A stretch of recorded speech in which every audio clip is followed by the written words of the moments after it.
Hello' everyone আই hope আপোনালোক এটাই ভালে আছে আৰু পঢ়া শুনা কৰি আছে আমাৰ ক্লাছ 10ৰ যিখিনি ষ্টুডেণ্টছ আছিল আপোনালোকৰ যিটো পাঠ্যক্ৰম সেইটো আমাৰ অলৰেডি আৰম্ভ হৈ গৈছে আমি গ্ৰামাৰৰ ফালেও গৈছোঁ গ্ৰামাৰ 0 to 100 বেটচ এটা অলৰেডি লঞ্চ কৰা হৈছে আপোনালোকে তাতেই গোটেইখিনি বস্তু পাই যাব আৰম্ভণিৰ পৰা শেষলৈকে গতিকে তাৰে বাহিৰে আমাৰ যিখিনি টেক্সট বুক আছে আৰু ৰেপিড ৰিডাৰ আছে আমি ৰেপিড ৰিডাৰখনো অলৰেডি আৰম্ভ কৰিছোঁ আৰু টেক্সট বুকখনৰ এটা চেপ্টাৰ আমাৰ অলৰেডি আলোচনা কৰা হৈ গৈছে ইয়াৰে PDF যদি লাগে আমি PDF আপোনালোকক প্ৰভাইড কৰিম তাৰে বাহিৰে পিডিএফৰ কাৰণে আপোনালোকে আমাক কমেন্ট সেকশনত জনাব যদিহে পিডিএফ বিচাৰে কোৱেশ্চন আনসাৰ্সখিনি তেতিয়াহ'লে আমাক কমেন্ট সেকশনত জনাব আমি চেপ্টাৰ বাই চেপ্টাৰ গোটেইখিনি যিখিনি সিলেবাছত লাগে আমাক গোটেই কিতাপখনৰ নহয় যিখিনি সিলেবাছত লাগে যিখিনি এক্সামৰ কাৰণে লাগে আমি সেইখিনি বস্তু কোৱেশ্চন আনসাৰ্স হিচাপে প্ৰভাইড কৰিব পাৰো যদিহে আপোনালোকে বিচাৰে যদি বিচাৰে কাইণ্ডলি আমাক কমেন্ট বক্সত জনাবলৈ নাপাহৰিব ঠিক আছে আমি টেক্সট বুকখনৰ প্ৰথম চেপ্টাৰটো অলৰেডি পঢ়িছো এনালাইজ কৰিছো আৰু যিটো সেকেন্ড চেপ্টাৰ আছিল Nelson Mandela long walk to freedom সেই নেলসন মেণ্ডেলাৰ যিটো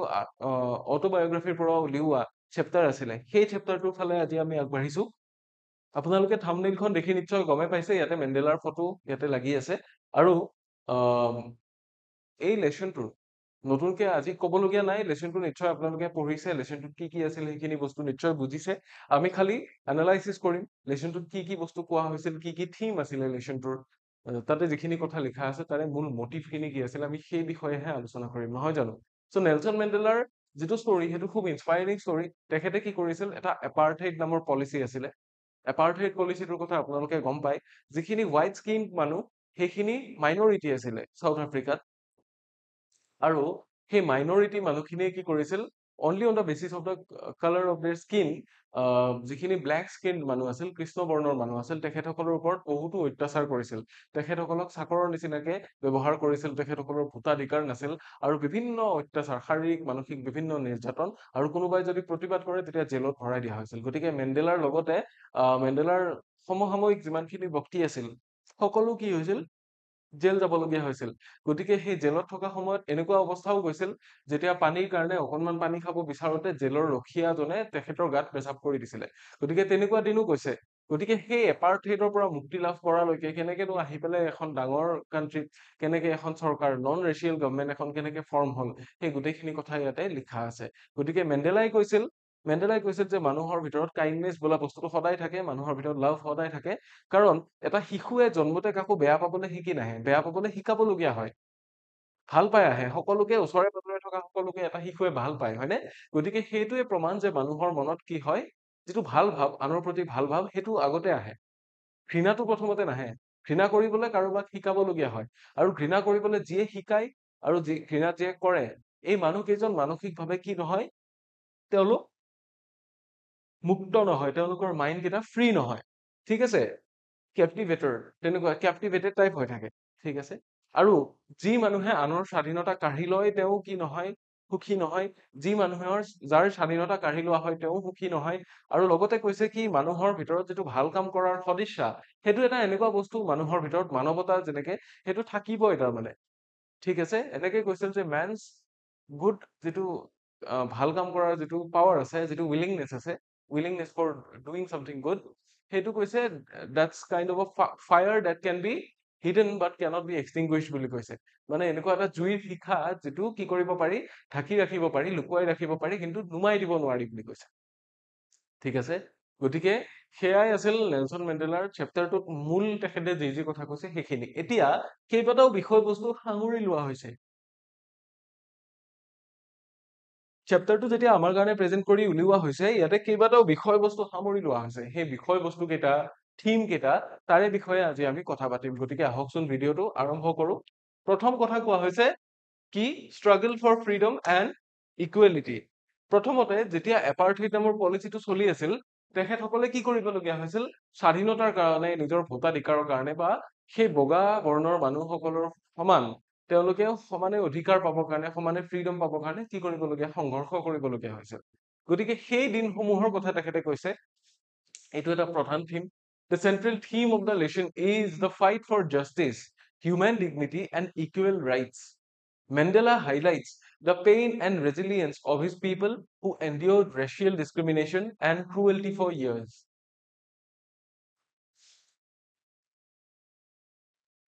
ইয়াতে মূল কথাটো কি হল যেটো মানে কেন্দ্ৰিক যেটো চিন্তা চৰ্চা বা যেটো বিষয়বস্তু হেতু কি fight for justice, human dignity and equal rights. মানুহৰ অধিকাৰৰ কাৰণে, সমান অধিকাৰৰ কাৰণে, মানৱীয় যি ডিগনিটি, যি গৌৰৱবোধ তেওঁলোকৰ, মানৱীয় যিখিনি সন্মান আৰু ন্যায়, এই গোটেইকেইটা বস্তুৰ কাৰণে যিটো যুদ্ধ আছিল, সেই যুদ্ধটো কি হয়, অস্ত্ৰ শস্ত্ৰৰে কৰা যুদ্ধ নহয়, এক নীৰৱ যুদ্ধ, প্ৰতিবাদী এক যুদ্ধ। সেই যুদ্ধখনৰ কথা কৈছে, সেইটো এটা প্ৰথম থিম আছিলে ইয়াৰে। মেণ্ডেলাই এইটো কথাত গুৰুত্ব আৰোপ কৰে যে কি pain and resilience of his people who endure racial discrimination and cruelty for years. মেণ্ডেলাই কি কৰিছে, নিজৰ মানুহখিনিৰ যি যন্ত্ৰণা আছিল, নিজৰ মানুহ মানে যিখিনি কৃষ্ণবৰ্ণৰ মানুহ, যিখিনি সেই একেখন ছচাইটিৰ মানুহ আছিল, যিখিনিয়ে দেশখন এই এপাৰ্থেইডৰ পৰা মুক্ত কৰো বুলি, নিজৰ মানুহখিনিক স্বাধীন কৰো বুলি পেলাই লাগি আছিলে। লগতে কিহৰ কথা, তেখেতসকলৰ যি কষ্ট আৰু তেখেতসকলৰ ৰেজিলিয়েন্স, যি সহিষ্ণুতা আছিল, তেখেতসকলে যি ধৈৰ্যৰে, যি সাহসেৰে সেই কষ্টবিলাক সহ্য কৰিছিল, তাৰ কথা কৈছে। তেওঁলোকে ৰেচিয়েল ডিছক্ৰিমিনেশ্যন, বৰ্ণ বৈষম্যৰ সন্মুখীন হৈছিল বহু বছৰ বছৰ ধৰি। The transition from apartheid to democracy was not easy. সেই এপাৰ্থেইড নামৰ যিখন পলিচিৰ কথা মই আপোনালোকক ক'লো, তাৰ পৰা গণতন্ত্ৰ গঠন কৰা এই যাত্ৰাটো কেতিয়াও সহজ নাছিল বুলি কৈছে। It was the result of years of sacrifice and relentless struggle. বহু বছৰ ধৰি তেওঁলোকে একেৰাহে যি ষ্ট্ৰাগল কৰিছিল, যি সংগ্ৰাম কৰিছিল, সেই সংগ্ৰাম আৰু লগতে বহুতো কি আছে তেওঁলোকৰ বহু বছৰ জোৰা বলিদান, চেক্ৰিফাইচ, এই গোটেইখিনি বস্তুৰ ফলত কি আহিছিল, ফ্ৰীডম এণ্ড ইকুৱেলিটি তেওঁলোকে লাভ কৰিছিল। গতিকে এই যিটো ষ্ট্ৰাগল, যিটো সংঘৰ্ষ, ফ্ৰীডম আৰু ইকুৱেলিটি পাবৰ কাৰণে, এইটো one of the major themes of the lesson. ঠিক আছে, ইয়াৰে পিছত আৰু কেইবাটাও থিম আছে, আমি সেইফালেও যাম। নেক্সট থিমটো হৈছে কাৰেজ এণ্ড চেক্ৰিফাইচ, সাহস আৰু ত্যাগ। সাহস আৰু ত্যাগ। ত্যাগ কি? Mandela acknowledges that the freedom South Africa enjoys today is built on the sacrifices of men and women who were willing to risk everything, even their lives.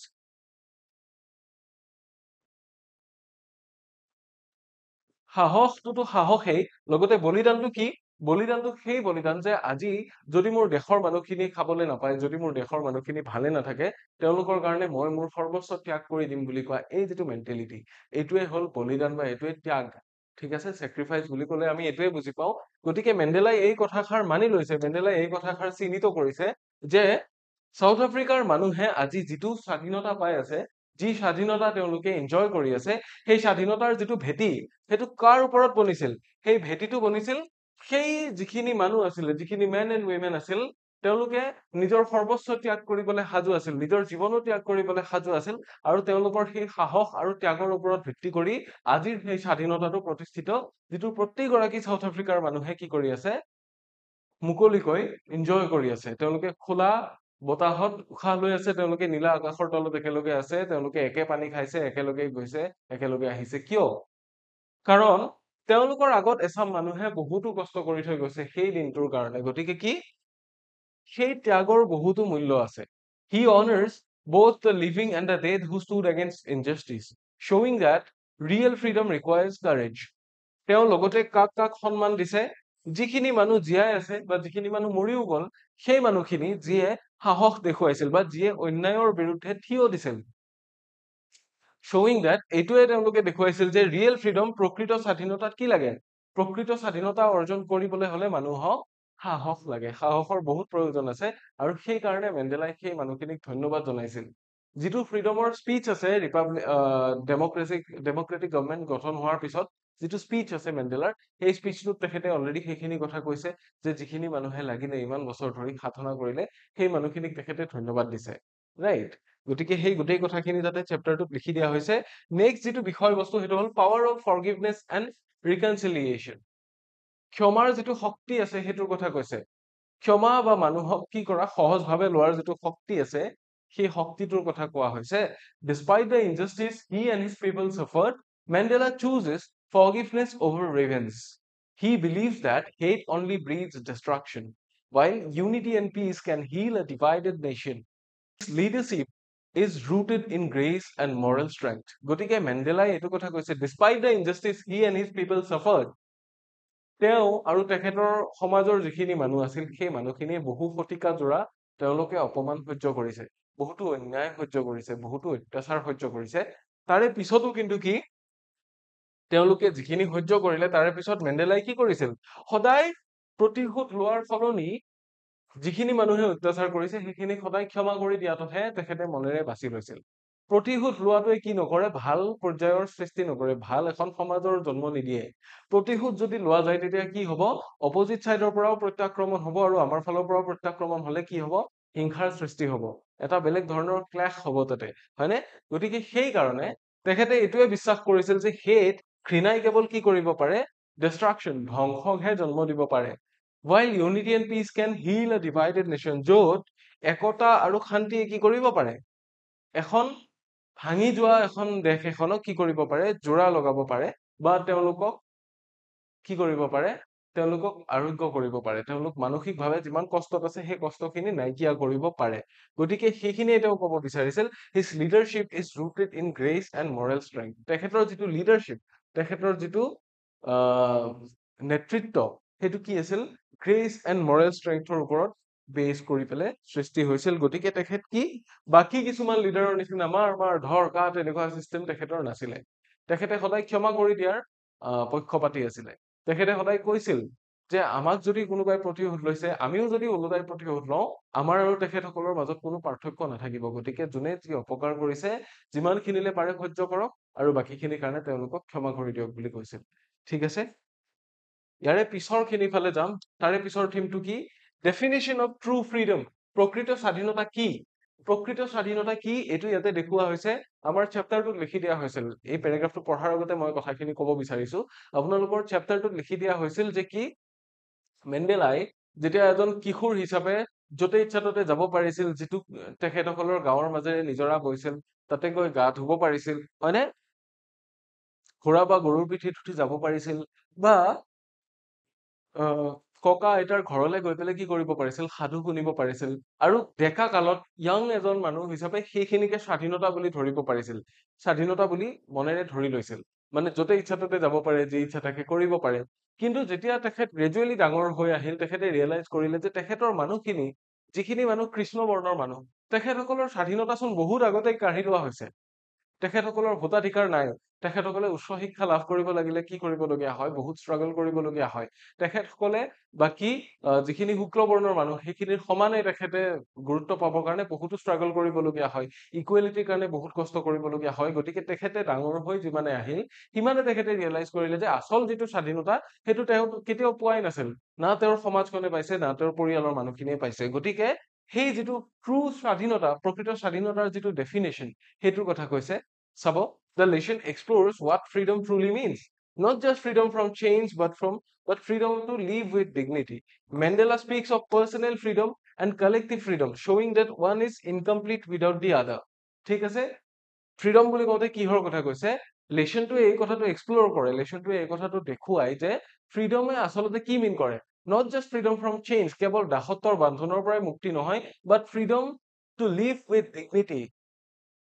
কিন্তু স্বাভিমান আৰু সন্মানেৰে বাচি থকাৰ যিটো স্বাধীনতা সেইটোহে আচল স্বাধীনতা বুলি কৈছে লগতে তেওঁ ব্যক্তিগত স্বাধীনতাৰ কথাও কৈছে ব্যক্তিগত স্বাধীনতা কি ব্যক্তিগত স্বাধীনতা হ'ল এগৰাকী ব্যক্তি হিচাপে তেওঁ আনৰ হাৰ্ম নকৰাকে যেতিয়াই যি ইচ্ছা সেই বস্তুটো কৰিব পৰাটো তাৰ পিছত কি কৰিছে এণ্ড কালেক্টিভ ফ্ৰীডমৰ কথাও কৈছে এখন সমাজ এখন যদি ফ্ৰী হ'ব লাগে সমাজ এখন যদি কি হ'ব লাগে স্বাধীন হ'ব লাগে সেই স্বাধীনতাটোৰ কথাও কোৱা হৈছে আৰু লগতে কি কৈছে showing that one is incomplete without the other যদি সমাজখন স্বাধীন নহয় তেতিয়াহ'লে ব্যক্তি স্বাধীনতাৰ কোনো ভেলিউ নাই আৰু যদি ব্যক্তি স্বাধীন নহয় তেতিয়াহ'লে সমাজখনো স্বাধীন হ'ব নোৱাৰে সেই কথাষাৰে কৈছিল গতিকে ব্যক্তি স্বাধীনতা সেইটোৱেই যিটো এজন শিশু হিচাপে বা কিশোৰ হিচাপে নেলছন মেণ্ডেলাই ভাবিছিল স্বাধীনতা বুলি সেয়াই হৈছে ব্যক্তি স্বাধীনতা যি ইচ্ছা তাকে কৰিব পৰাটো যলে ইচ্ছা তলে যাব পৰাটো নিজৰ মন পছন্দৰ জেগালে যাব পৰা ঘূৰিব পৰাটো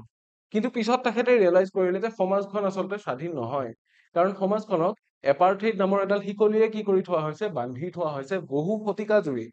নট অনলি বছৰ বাট বহুত শতিকা ঠিক আছে এইটো হ'ল আন এটা থিম ইয়াৰে পিছত কি কোৱা হৈছে চাওক হিউমেন নেচাৰ এণ্ড হোপ মানুহৰ প্ৰকৃতি আৰু আশা এইটো কথা চাওক Mandela emphasizes that no one is born hating another people are taught to hate and just as they learn hatred they can learn love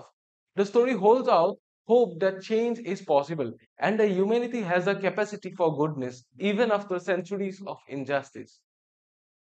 Nelson মেণ্ডেলাই সেইটোৱেই কৈছিল যে জেলত তেখেতৰ কি অৱস্থা হৈছিল মই অলৰেডি কৈছো যে তেখেতে পানী খাব বিচাৰোতে অত্যন্ত পিয়াহত পানী খাব বিচাৰোতেও জেলৰ কোনোবা এজন গাৰ্ডে তেখেতৰ গাত পেচাব কৰি দিছিলে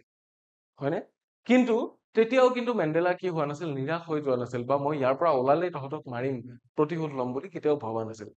তেখেতে কি ভাবিছিল তেখেতে ভাবিছিল যে এই মানুহজনে যদিও মোক অন্যায় কৰি আছে তেখেতে কাৰোবাৰ নিৰ্দেশতহে কৰি আছে তেখেত মোৰ ব্যক্তিগত শত্ৰু নহয় আৰু তেখেত মানুহ হিচাপে কি তেখেতৰ মনতো কৰবাত মানৱতা আছে হয়নে জেলৰ যদি কোনোবা এজন ৰখীয়াৰ চকুতো অকনমান মানৱতা দেখা পায় সেয়াই আছিল মেণ্ডেলাৰ কাৰণে আশা বা মেণ্ডেলাৰ লগতে তেখেতৰ লগৰ আৰু যিমান আছিলে সমসাময়িক যিমান মানুহ জেলত থাকিবলগীয়া হৈছিল কাৰাবাস খাটিবলগীয়া হৈছিল সেই গোটেই মানুহখিনিৰ কাৰণে আশা আছিল তেওঁলোকে মনতে আশা কৰিছিল যে কিবা এটা হ'ব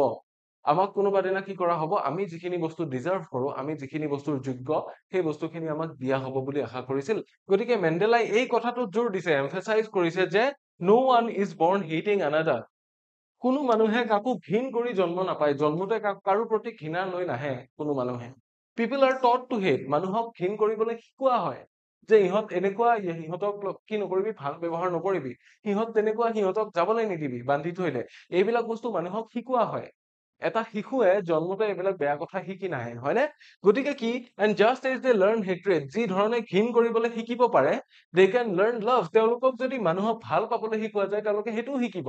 হয়নে কাৰণ love comes more naturally to human mind than hatred than the other তেনেকে কৈছিলে মেণ্ডেলাই চেপ্টাৰটোত হয়নে গতিকে the story holds out hope that change is possible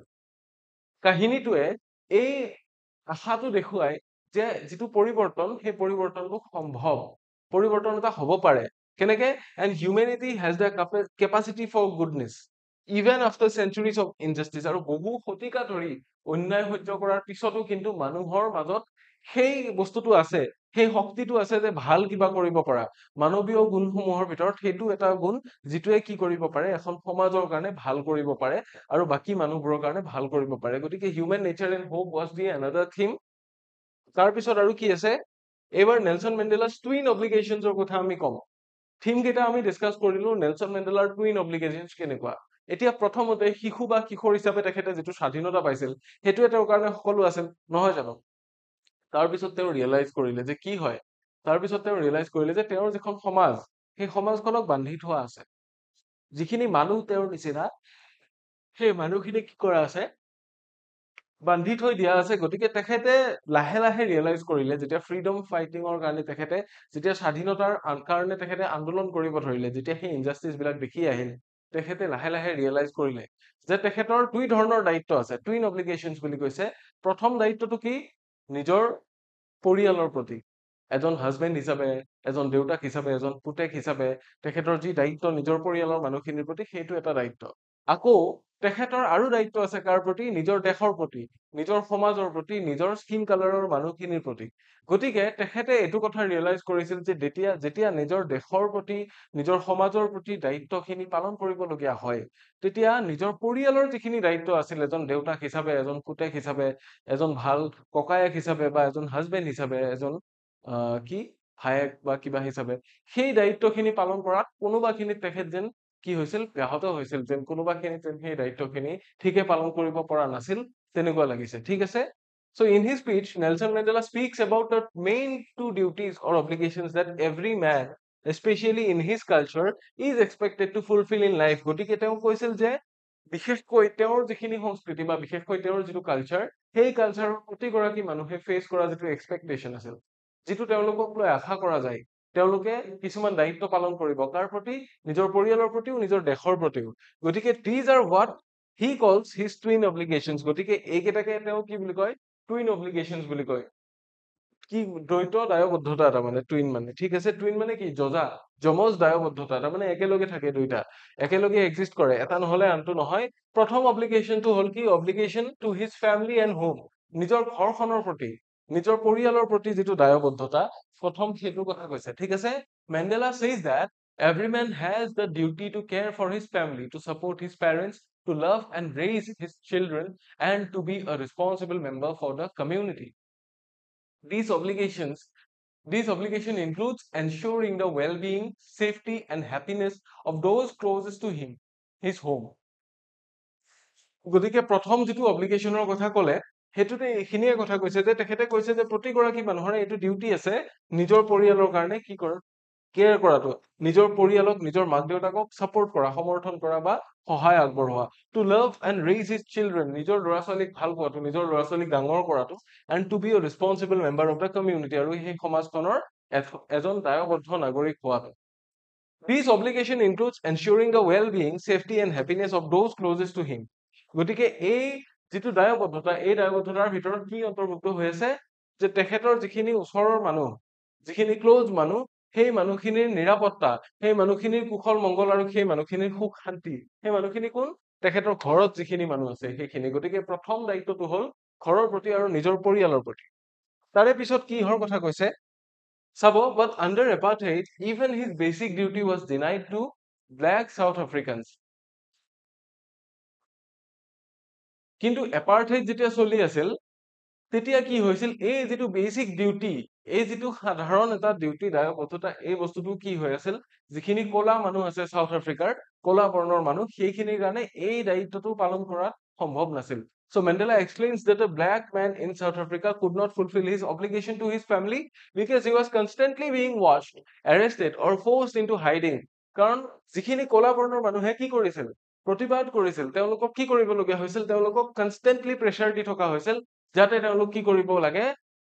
তেওঁলোকৰ ওপৰত চকু ৰাখি থকা হৈছিল তেওঁলোকে অলপমান সীমা চেৰালেই তেওঁলোকক এৰেষ্ট কৰিছিল আৰু লুকাই থাকিবলগীয়া তেওঁলোকে গৈ আত্মগোপন কৰি থাকিবলগীয়া পৰিস্থিতি হৈছিল গতিকে পৰিয়ালৰ প্ৰতি যি দায়বদ্ধতা আছিল সেই দায়বদ্ধতা তেওঁ পালন কৰিব পৰা নাছিল বুলি কৈছে So his personal life was sacrificed for the struggle for freedom. যি স্বাধীনতাৰ কাৰণে যিটো সংগ্ৰাম সেইটো কাৰণে তেখেতৰ ব্যক্তিগত জীৱন বুলিবলৈ একো নাছিল ব্যক্তিগত জীৱনটো কমপ্লিটলি তেখেতে স্যাক্ৰিফাইস কৰিবলগীয়া ত্যাগ কৰিবলগীয়া হৈছিল গতিকে আজিৰ তাৰিখত এনেকুৱাটো কোনেও নকৰে কিন্তু মেণ্ডেলাই কৰিছিল ঠিক আছে তাৰ পিছত আহিল obligation to his people community and country এতিয়া পিছৰ যিটো দায়বদ্ধতা সেই দায়বদ্ধতাটো অলপ ডাঙৰ পৰ্যায়ত অকনমান কি আগৰটো অকনমান সংকীৰ্ণ আছিল এবাৰ অকনমান বহল পৰ্যায়ত যদি আমি আলোচনা কৰো তেতিয়াহলে কি এই ডিউটিটো নিজৰ দেশৰ প্ৰতি নিজৰ মানুহখিনি বা নিজৰ সমাজখনৰ প্ৰতি The second duty Mandela refers to is towards his people, his community and his nation. যিটো দ্বিতীয়টো দায়বদ্ধতাৰ কথা মেণ্ডেলাই কৈছিল সেইটো কাৰ প্ৰতি নিজৰ মানুহখিনি নিজৰ সমাজখন আৰু নিজৰ জাতি বা নিজৰ দেশৰ প্ৰতি This involves fighting for justice, equality and freedom, not only for oneself but for the greater good of society. He believed it was his duty to stand against racism and work for the liberation of all oppressed people in South Africa. গতিকে কি this involves এই সংগ্ৰামে এই দায়িত্বটো কি involve কৰে fighting for justice ন্যায় সমতা আৰু স্বাধীনতাৰ কাৰণে যুদ্ধ কৰাটো ইয়াতে কি হৈ আছিল ইনক্লুড হৈ আছিল অন্তৰ্ভুক্ত হৈ আছিল not only for oneself but for the greater good of society কেৱল এজন মানুহৰ নিজৰ কাৰণে নহয় কিন্তু এখন সমাজৰ উত্তৰোত্তৰ কিহৰ কাৰণে উত্তৰ উন্নতিৰ কাৰণে ঠিক আছে he believed it was his duty তেওঁ এইটো কথা মনতে মানি লৈছিল যে এইটো তেওঁৰ দায়বদ্ধতা টু ষ্টেণ্ড এগেইনষ্ট ৰেচিজম যাতে বৰ্ণ বৈষম্য যি পৰিস্থিতি ৰেচিজম তাৰে বিৰুদ্ধে তেখেত থিয় হ'ব পাৰে and work for the liberation of all oppressed people in South Africa যিমানখিনি শোষিত বা দলিত মানুহ আছে সাউথ আফ্ৰিকাৰ সকলোৰে কাৰণে সকলোৰে স্বাধীনতাৰ কাৰণে কাম কৰাটো তেখেতে নিজৰ দায়বদ্ধতা বুলি ভাবি লৈছিল আৰু এই দায়বদ্ধতাটো ফুলফিল কৰোঁতে তেখেত কি হৈছিল কোনোবাখিনিত এজন সফল পিতৃ এজন সফল পুত্ৰ এজন সফল ফ্যামিলি মেন হিচাপে নিজৰ দায়িত্ব পালন কৰাত ৰখি গৈছে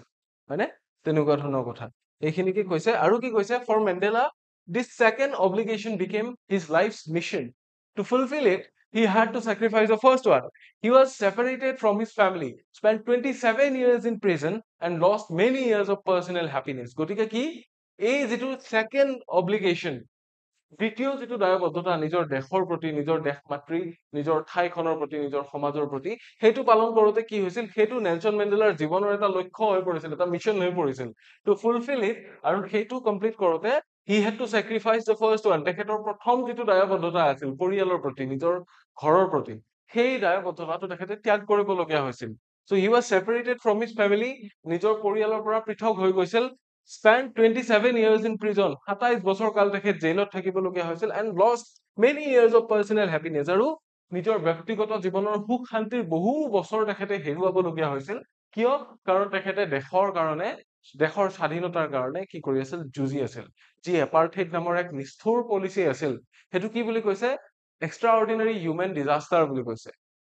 তাৰমানে অসাধাৰণ এটা মানৱীয় দুৰ্যোগ, এটা দুৰ্যোগতকে কম নহয়। কাৰণ ই কি কৰিছে, বহুত মানুহক পশুতুল্য কৰি দিছে। যিখিনি মানুহে অত্যাচাৰ চলাই আছে তেওঁলোকে পশুৰ নিচিনাকে অত্যাচাৰ চলাইছে, আৰু যিখিনি মানুহৰ ওপৰত অত্যাচাৰ বা শোষণ চলোৱা হৈছে সেই মানুহখিনি কি হৈ গৈছে, দিনক দিনে শাৰীৰিকভাৱে বা মানসিকভাৱে তেওঁলোক ভাঙি পৰিছিল ক্ৰমান্বয়ে। গতিকে বহু শতিকা জুৰি এইটো চলি আছিল, আৰু সেইকাৰণে সেই মানুহখিনিৰ কাৰণে যুঁজ দিওঁতে তেখেতে নিজৰ পৰিয়ালৰ, নিজৰ ব্যক্তিগত জীৱনৰ বহুতো মূল্যৱান সময় ত্যাগ কৰিবলগীয়া হৈছিল। গতিকে ত্যাগ, চেক্ৰিফাইচ এণ্ড কি কাৰেজ, এইকেইটা বস্তু আছিল কি তেখেতৰ প্ৰধান অস্ত্ৰ আছিলে। ঠিক আছে, আৰু কি কৈছে, why are they called twin obligations? এতিয়া এই যি দুটা দায়বদ্ধতা আছিল, এই দায়বদ্ধতাখিনিক twin obligations বুলি কিয় কোৱা হয়? Because both are equally important, and in a just society, one should be able to fulfill both without having to choose between them. However, under apartheid, Mandela was forced to choose, and he chose to fulfill his duty to his people over his duty to his family, believing that only in a free society could both be truly honored. ঠিক আছে, কাৰণটো কি আছিল? Because both are equally important. দুয়োটা স্বাধীনতা, দুয়োটা দায়বদ্ধতা সমানেই গুৰুত্বপূৰ্ণ। And in a just society, আৰু এখন society কি, one should be able to fulfill both without having to choose between them. গতিকে এজন মানুহ কি হ'ব পাৰিব লাগে, তেখেতে এই দুই ধৰণৰ দায়বদ্ধতা, দুয়োটাৰ মাজত এটা বাছনি কৰিবলগীয়া নোহোৱাকে দুয়োটা দায়িত্ব তেখেতে ফুলফিল কৰিবলৈ, দুয়োটা দায়িত্ব কি সুচাৰুৰূপে পালন কৰিবলৈ সক্ষম হোৱা উচিত। কিন্তু আণ্ডাৰ এপাৰ্থেইড, এই এপাৰ্থেইড নামৰ পলিচিটো চলি থাকোতে তেতিয়া কি হৈছিল, মেণ্ডেলা ৱাজ ফৰ্চড টু চুজ, কিন্তু মেণ্ডেলাক তেতিয়া বাছনি কৰিবলৈ বাধ্য কৰোৱা হৈছিল। যদি ঘৰৰ লগত থাকে তেতিয়াহ'লে দেশ স্বাধীন নহয়, আৰু যদি দেশ স্বাধীন কৰিব বিচাৰে তেতিয়াহ'লে ঘৰত যি পৰিস্থিতি চলি নাথাকক তেখেতে ঘৰৰ ফালে, নিজৰ পৰিয়ালৰ ফালে গুৰুত্ব দিব নোৱাৰি। And he chose to fulfill his duty to his people over his duty to his family. তেওঁ কি চুজ কৰিছিল, তেওঁ কোনটো তাৰ পৰা বাছনি কৰিছিল, যে নিজৰ পৰিয়ালৰ কাৰণে ডিউটি নকৰি, নিজৰ পৰিয়ালৰ, নিজৰ মানুহখিনিৰ কাৰণে, নিজৰ ঘৰৰ কাৰণে নিজৰ দায়বদ্ধতা পালন নকৰিও তেখেতে নিজৰ দেশৰ প্ৰতি নিজৰ যি দায়িত্ব আছিল সেয়া পালন কৰিবলৈ আগবাঢ়িছিল। বিলিভিং ডেট, এইটো কথা বিশ্বাস ৰাখিছিল, only in a free society could both be truly honored, যে মানুহৰ ব্যক্তি স্বাধীনতাই হওক বা সামূহিক স্বাধীনতাই হওক, সেয়া কেৱল এখন ফ্ৰী ছচাইটি বা এখন ভাল সমাজ, এখন কি মুক্ত বা স্বাধীন সমাজতহে সেই দুয়োটা বস্তু সম্ভৱ বুলি তেখেতে বিশ্বাস কৰিছিল। ঠিক আছে, এয়া আছিল অব্লিগেশ্যন। আৰু কি কৈছে, মেণ্ডেলাছ ভিউ অন মেনছ গুডনেছ, মানুহৰ মাজত যিটো মানৱীয় গুণ থাকে, যিটো মানুহৰ ভাল কোৱালিটি আছে, সেইটো কথা মেণ্ডেলাই কি কৈছিল আমাক সুধিছে, চাব। Nelson Mandela believe that no person is born with hatred in their heart.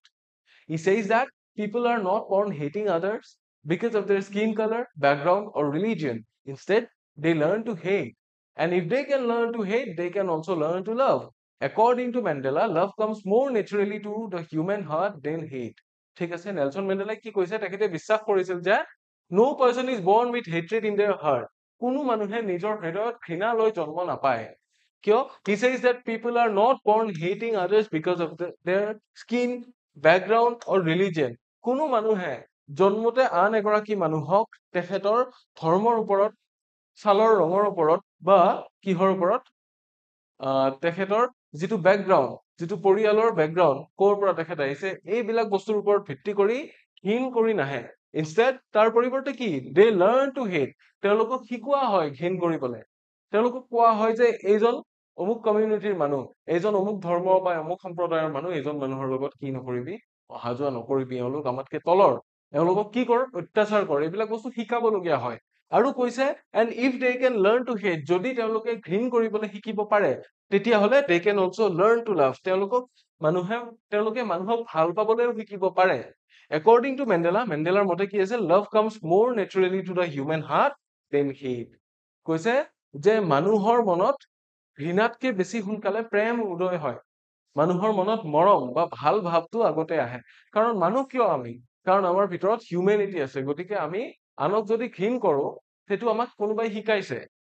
Right, সেইটো এটা পৰিস্থিতিয়ে বা মানুহে আমাক শিকাই দিছে। কিন্তু তাৰ বাহিৰে আমি কিন্তু মানুহক ভাল হিচাপেই লওঁ, মানুহ এজন দেখিলে আমি কিন্তু ভাল ভাৱেই লওঁ। এইজন এজন ভাল মানুহ, এইজনৰ মোৰ প্ৰতি ভাল ভাৱ আছে আৰু ময়ো তেওঁৰ প্ৰতি ভাল ভাৱ বা আস্থা দেখুৱাও, হয়নে? গতিকে সেই মানুহৰ মাজত থকা যিটো ভাল ভাৱ এইটো কথা কৈছে, he deeply believed that kindness, compassion and goodness are inherent in every human being. তেখেতে কৈছে যে যিটো কাইণ্ডনেছ, দয়াশীলতা, সহানুভূতি আৰু ভাল যিটো অনুভৱ, মহানুভৱ, এইখিনি কি inherent in every human being, প্ৰতিগৰাকী মানুহে জন্মতেই পায়। ইনহাৰেণ্ট মানে ইনহেৰিট কৰা। Even those who supported the apartheid system, আনকি সেইসকল মানুহ যিয়ে এপাৰ্থেইড চিষ্টেমটোক ছাপোৰ্ট কৰিছিল, his jailers, guards and political enemies, he believe they were not born cruel. তেওঁ কি কৈছিল যে যিসকল জেইলাৰ আছিল, গাৰ্ড আছিল, তাতে জেইলত গাৰ্ড ৰখি থকা আৰু ৰাজনৈতিক যিখিনি শত্ৰু আছিল, যিয়ে এপাৰ্থেইড চিষ্টেমটো চলাই নিব বিচাৰিছিল, মেণ্ডেলাই মনতে এইটো বিশ্বাস ৰাখিছিল যে তেওঁলোকো কি they were not born cruel, তেওঁলোক নিষ্ঠুৰ হৈ জন্ম লাভ কৰা নাছিল, তেওঁলোকক শিকোৱা হৈছে। It was the system that trained them to act with hatred and fear. এইটো আমাৰ চিষ্টেম বা আমাৰ যিটো প্ৰণালী, আমাৰ যিটো চলি থকা চিষ্টেম, সেই চিষ্টেমটোৱে তেওঁলোকক শিকাইছে যে কাৰোবাক বেয়া পাব কেনেকে লাগে বা আন কাৰোবাক শিকাইছে যে ভয় কৰিব লাগে বুলি। Still, Mandela always held on to hope that every person has the capacity to be good